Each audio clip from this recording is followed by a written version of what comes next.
படத்தை வந்து நிறைய மேடைகள் வெற்றி கொடுத்துருக்கேன், தோல்வி கொடுத்துருக்கேன், நிறைய பார்த்தாச்சு. அதில் வந்து இந்த படம் வந்து எனக்கு ரொம்ப ரொம்ப ஸ்பெஷலான படம். ஏன்னா இந்த படத்தில் வந்து 2 முக்கியமான நல்ல மனிதர்களை அறிமுகப்படுத்துகிறேன்றது தான் காரணம். ஒன்று வந்து முதல்ல லியோ ஜான் பால் டைரக்டர். எந்த ஒரு படமுமே பார்த்திங்கன்னா ஹீரோனால் ஓட போகிறதில்ல. கடவுளே வந்து ஹீரோ நடித்தா கூட டைரக்டரோட ரைட்டிங்கும் டைரக்ஷனும் ஸ்ட்ராங்காக இல்லைன்னு சொன்னால் ஒரு ஷோ கூட பிக்கப் ஆகாத படம்.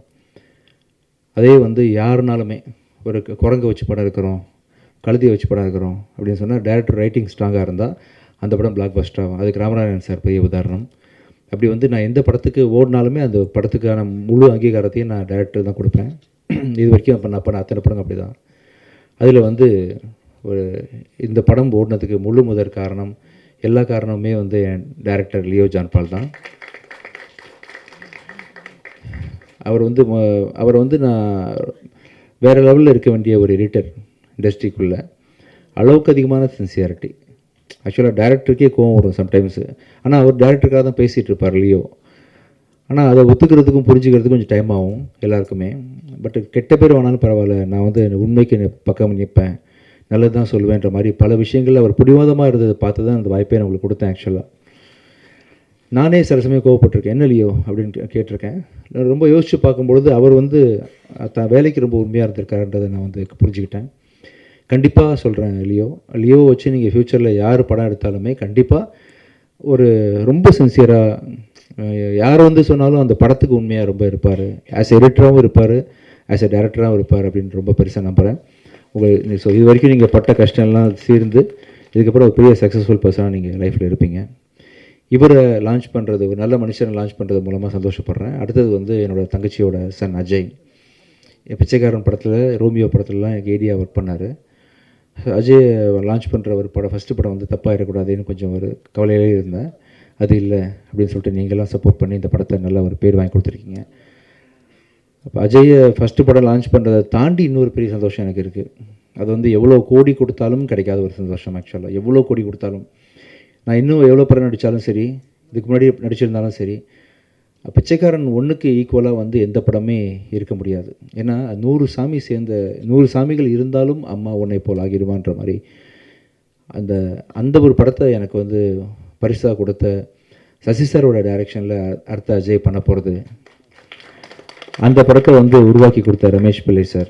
ஒரு 2வது படத்துலேயே வந்து ஒரு ஹீரோவுக்கு வந்து சாதாரண விஷயம் இல்லை அஜய், புரியாது, அதோட முக்கியத்துவம் என்னன்னு தெரியாது.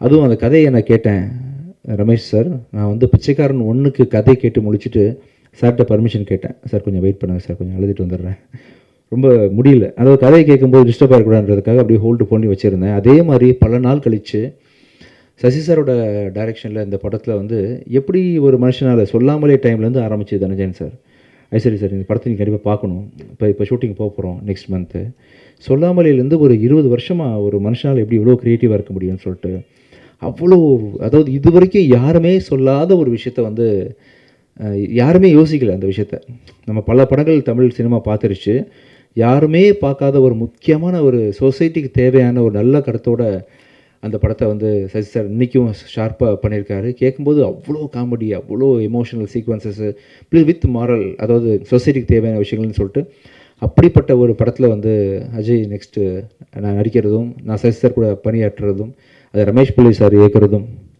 ஸோ ப்ரொடியூஸ் பண்ணுறதும் பெரிய ஒரு சந்தோஷமான விஷயம். ஸோ ரொம்ப இது எல்லாத்துக்கும் சேர்த்து உங்களுக்கு நான் எப்படி தேங்க்ஸ் பண்ணுறதுன்னு தெரியல. ஒவ்வொரு தடவையும் நான் ஜாலி பண்ணிட்டு போயிடுறேன் ஃபங்க்ஷன் வந்தால். மனமார்ந்து சின்சியராக உங்கள் எல்லாருக்கும் வந்து அந்த சந்தோஷத்தையும் அந்த நன்றியையும் தெரிவிச்சுக்கணும் உங்களுக்கு அப்படின்றதுக்காக தான் இந்த சக்ஸஸ் மீட்டு. மிக்க நன்றி. ஸோ இதுக்கப்புறம் கூட நான் தயாரிக்கிற ஒவ்வொரு படத்துலையும் அடுத்ததாக வந்து சத்ய திருமகன் ரிலீஸ் ஆக போகுது.